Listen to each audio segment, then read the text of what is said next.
Okay, in this lab I'm going to show you how to do the part C of the week 3 lab. This is involving entering data into tables. You'll remember that previously in a different section of this lab we created this database entity relationship diagram, and we have all these tables that we've created all joined up in primary key and foreign key relationships. In this exercise you're going to add 5 customers, you're going to add suppliers, you're going to add products, you're going to add orders, and then you're going to add order line, and it's in that order: customers, suppliers, products, orders, and then order line. I'm going to show you how to do one row for each table, but you'll have a lot more than that to do based on the instructions.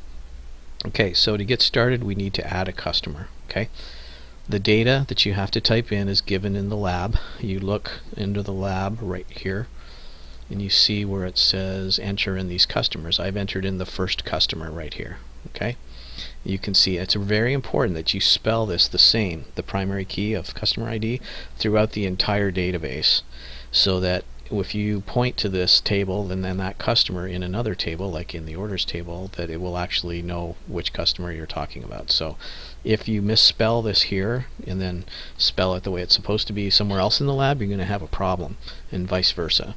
So you've got to make sure you type in all that information. Okay, and then we go to the next one, which is going to be the suppliers table. And I entered in one supplier here, Foley Event or Foley Enterprises.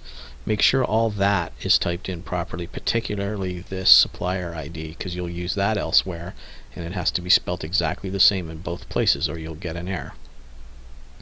Okay, the next thing you're going to do is you're going to go into the products table, and I've gotten the first row of data that is specified. Here's the supplier information here.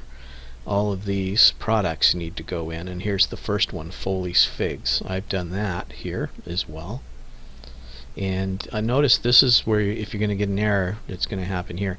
Let's just say I forgot the EN, the T in entertainment here, and I go like this. It says you cannot add or change a record because a related record is required in suppliers.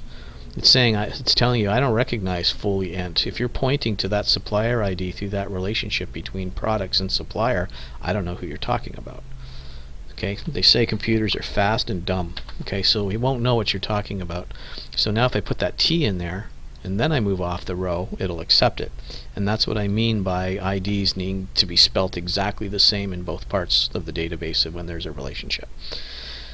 Okay, so you do that, and then after the products you want to move on to the, and of course you'll have a lot of products to enter in there, not just that one but all these other ones.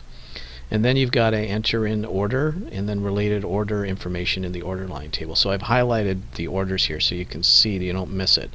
You got to do that first, and then after you've done that you can enter in all the associated products on that order. Okay, so these two kind of go together, and don't miss this one and go straight to that because this one's smaller, like I did when I was doing this the first time. Okay, so now what you do is you go into your orders table, and you can see that I've added this order 9899 and all of its related information, and I've put that in here.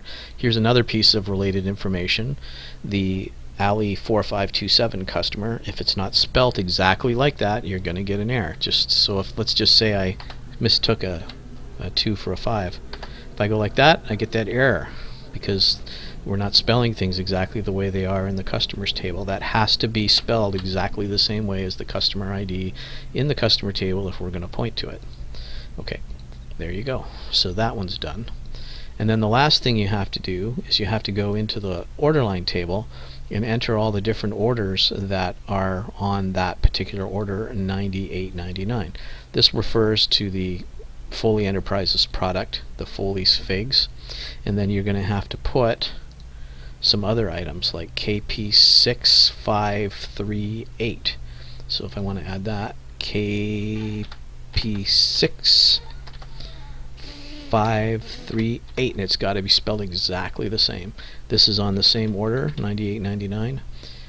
The cost information given here is 7258 with 2 as the quantity. 7258 is the next item that goes in there. 7258, and the item is 2, and there was no order line discount given.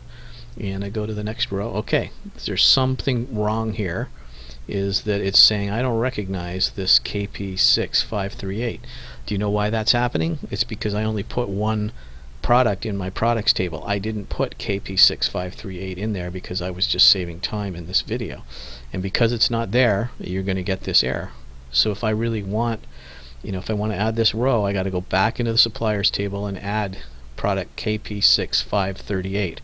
Now I'm not going to tie you up with all that, but to get out of this now, I'm going to have to just get rid of all this and try to just see if it'll let me out of this.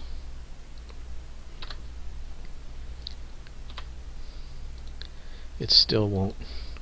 Okay, got rid of it. Okay, so that's another good example of the errors you're likely to get. If I go into suppliers now, I need to have that product I just tried to reference in the order details thing. I need to have that in there. And of course you will not get that error if you've done it right, because the very first thing you're supposed to do, or second thing you're supposed to do, is enter in all of these products. Okay, so if you do get an error like I just got, it's because you need to add that something with that primary key in it into the suppliers table so that it can refer to it.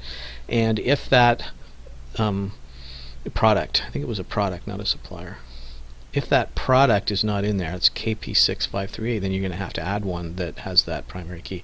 This is what needs to be in my products table for that order details line that I just got an error on to work. Okay, and that's how you do this lab. It's going to take a little while. It's going to be a little tedious, but it'll be worth it. And then you'll understand how things work under the hood in Access when you enter data, and why people might get errors when trying to enter data. And that's all I have to say about that. Thank you.